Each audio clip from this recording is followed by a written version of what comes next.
एक गांव में चिंटू और पिंकी नाम के भाई बहन अपने माता पिता तुलसी और नकुल के साथ रहते थे। गांव तालाब के किनारे था, जिसकी वजह से बारिश के मौसम में वहां अक्सर मच्छर की समस्या हो जाती थी, जिससे निपटने के लिए नकुल एक मच्छर मारने वाला रैकेट ले आता है।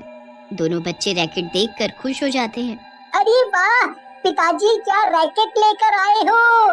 इससे मच्छर मारने में तो मजा आ जाएगा। हाँ भैया, देखो ना, चिट चिट की आवाज भी आ रही है जब हम मच्छर मार रहे हैं। दोनों को रैकेट से खेलते देख नकुल हंसने लगता है और बोलता है, देखो तुलसी, दोनों बच्चों को इन्होंने तो इस रैकेट का खेल बना लिया।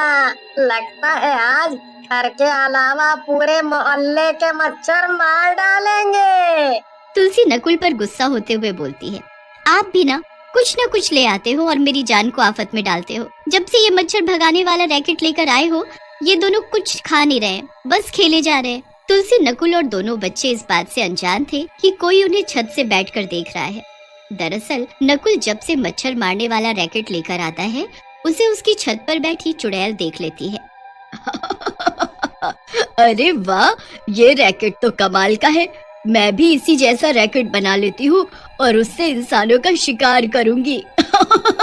मजा ही आ जाएगा। ऐसा कहकर चुड़ैल अपने जादू से एक बड़ा सा मच्छर मारने वाला रैकेट बनाकर गांव से आने जाने वाले रास्ते में बनाकर खड़ा कर देती है और अपने शिकार का इंतजार करने लगती है। अरे क्या हुआ, कहीं गांव वालों को मेरी योजना का पता तो नहीं चल गया? इतनी देर हो गई, कोई भी शिकार नहीं आया। तभी वहाँ से एक शराबी, जिसका नाम पुत्तन होता है, अपने दोस्त नत्थू के साथ वहाँ से गुजरता है। पुत्तन रास्ते में रैकेट देखकर रुक जाता है और बोलता है, अरे ये का है भाई, इतना बड़ा बिजली का खंबा कौन रख दिया? अच्छा हुआ हमारे गांव के कुत्तों ने नहीं देखा, नहीं तो इसे पूरा गीला कर देते। तभी कहा है भैया, आपसे न दारू झेली नहीं जाती, समझे? अरे ये बिजली का खंबा नहीं है, ये तो कोई गिटार है। रुको, हम अभी तुमको कर्ज फिल्म की धुन सुनाते हैं। ऐसा कहकर नत्थू उस रैकेट की तारों को छू लेता है, लेकिन जैसे ही तारों को छूता है, वो रैकेट से चिपक जाता है और थोड़ी ही देर में करंट लगने से मर जाता है। ये देखकर पुत्तन घबरा जाता है और वहाँ से भाग जाता है। अरे गाँव वालों, अरे कोई बचाओ! देखो, इस बिजली के खंभे से करंट निकल रहा है और नत्थू को मार रहा है। अरे दरवाजा खोलो और कोई बचाओ! पुत्तन की आवाज सुनकर पास ही के घर में रामू और उसकी पत्नी कम्मो उठ जाते हैं। रामू कम्मो से बोलता है, अरे कम्मो, यह तो पुत्तन की आवाज लग रही है, लगता है वो किसी संकट में है। रामू की बात सुनकर कम्मो बोलती है, आप भी ना किसकी बातों पर विश्वास कर रहे हो? अरे वो शराबी है, ज्यादा चढ़ गई होगी, चलो अब चुपचाप सो जाओ। कम्मो की बात सुनकर रामू भी सो जाता है। उधर पुत्तन चिल्लाता हुआ बेहोश हो जाता है।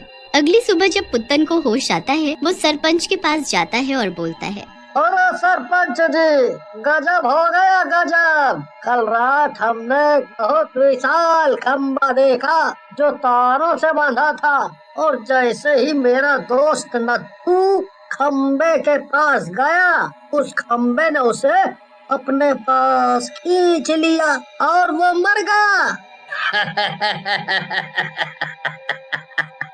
नत्थू मर गया?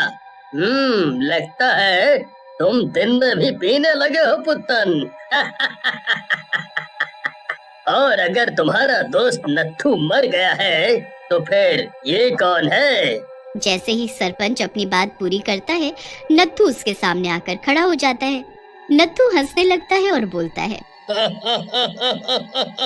पुत्तन भैया, हम रात में ही तुमको बोले थे कि ज्यादा मत पिया करो। कल रात को हमें तो कुछ नहीं हुआ, आप ही हमें छोड़कर भागने लगे थे। क्या बकवास कर रहे हो नत्थू? कल मैंने अपनी आंखों से देखा था, तुम्हें जाल जैसी चीज ने पकड़ लिया था और तुम उसमें चिपक गए थे, फिर मर गए। तब तक कुछ और गांव वाले भी वहां आ जाते हैं और पुत्तन की बात सुनकर हंसते हुए बोलते, क्या पुत्तन भैया? अरे भैया, जाल जैसी चीज क्या होता है? तुम भी ना झूठ बोल रहे हो। सीधा बोलो ना, किसी औरत ने इस नथुआ को पकड़ लिया था और फिर भी ये बचकर आ गया। ठीक है, मैं अभी तो यहाँ से जा रहा हूँ, लेकिन सच्चाई गाँव के सामने ला कर रहूंगा। हाँ। ऐसा कहकर पुत्तन वहाँ से चला जाता है। उधर उसी रात फिर से गांव में वही विशाल रैकेट फिर से आ जाता है और गांव वाले उस रैकेट से चिपक जाते हैं और करंट लगने से उनकी मौत हो जाती है। अगले दिन गांव वालों को उनकी लाश मिलती है। फिर गांव वाले उन दोनों लाशों का अंतिम संस्कार कर देते हैं। इसके बाद तो मानो हर रोज गांव में लाशें मिलना आम बात हो गई थी। वाह, इस रैकेट से इंसानों को मच्छर की तरह मारने में बड़ा ही मजा आ रहा है। जब वो पट पट करके जलते हैं तो इस कलेजे में बड़ा सुकून मिलता है। एक रात रामू खेतों में काम करने के लिए घर से निकलता है। तभी कम्मो उसे कहती है, अजी आपका जाना जरूरी है क्या? देखो ना गांव में कितना बुरा माहौल चल रहा है। कम्मो की बात सुनकर रामू हंसने लगता है और बोलता है, तुम भी ना कम्मो, इतना घबराने कब से लगी? अरे हम किसान हैं, किसान। खेतों में काम नहीं करेंगे तो काम कैसे चलेगा? तुम घबराओ मत, मुझे कुछ नहीं होगा। मैं यूं गया और यूं आया। हाँ। ऐसा कहकर रामू अपने घर से खेतों की ओर जाता है। तभी रामू को खेतों में एक जाल सा चमकता हुआ दिखाई पड़ता है। रामू जाल के पास पहुंचकर सोचता है, अरे ये तो मच्छर मारने वाला रैकेट लग रहा है, लेकिन इतना बड़ा ये किसने रखा खेत में? रामू ये सोच ही रहा होता है कि तभी वहाँ चुड़ैल आ जाती है और बोलती है, ये मैंने रखा है रामू, क्योंकि इससे मैं तुम्हारी जान लूंगी। ऐसा कहकर चुड़ैल रामू की तरफ रैकेट घुमाती है, लेकिन रामू बच जाता है और भागने लगता है। लेकिन बेचारा रामू ज्यादा दूर तक नहीं भाग पाता। चुड़ैल उसे पकड़ लेती है। भला अपनी मौत से भी कोई भाग पाया है रामू आज तक? आज तो तुम्हें मरना ही होगा। ऐसा कहकर चुड़ैल रामू की तरफ रैकेट चलाती है। रामू उस रैकेट में फंसकर जलने लगता है और रैकेट के तार को जोर से पकड़ लेता है, जिसकी वजह से तार का टुकड़ा उसके हाथों में रह जाता है। अगली सुबह उसकी लाश गांव वालों को मिलती है। कम्मो भी वहां आ जाती है। हाय मेरा, हाय हाय, मर गए रे मेरे पति। इन्हें कहा था मैंने कि खेतों में मत जाओ। तभी दीनू की नजर रामू के जले हुए हाथ पर पड़ती है। उसके हाथों में तार के टुकड़ों को देखकर दीनू बोलता है, इसके हाथों में तो तार का टुकड़ा है, जैसे मच्छर मारने वाले रैकेट में होता है। इसका मतलब अपना पुत्तन शराबी सही कह रहा था। सरपंच भी डर के मारे सच बताने लगता है। सरपंच गांव वालों को पूरी मदद करने का भरोसा देता है। फिर गांव वाले मिलकर योजना बनाते हैं और योजना के अनुसार सरपंच रात में चुड़ैल के पास जाता है और बोलता है, चुड़ैल, मैं अब तेरा साथ नहीं दे सकता, क्योंकि तेरे रैकेट में अब कोई जान नहीं है। उससे इंसान तो क्या, मच्छर भी नहीं मरेगा। मेरे रैकेट में जान नहीं है? क्या बोल रहा है सरपंच? जा जरा उस रैकेट को छू कर तो देख, पता चल जाएगा मेरी ताकत का। चुड़ैल की बात सुनकर सरपंच जाकर रैकेट की बैटरी निकाल देता है। तेरे रैकेट में सचमुच कोई जान नहीं है चुड़ैल, क्योंकि मैंने इसकी बैटरी निकाल दी। अब कुछ नहीं हो सकता। सरपंच, वो बैटरी मुझे दे दे, नहीं तो बहुत बुरी मौत मारूंगी तुझे।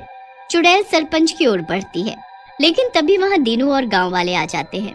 दीनू के हाथों में त्रिशूल होता है। वो चुड़ैल से बोलता है, चुड़ैल, तूने गांव वालों को बिजली का करंट लगा कर मारा है। अब मैं तुझे इस दुनिया का सबसे तेज करंट देता हूँ। देखता हूँ तू झेल पाएगी या नहीं। ये ले।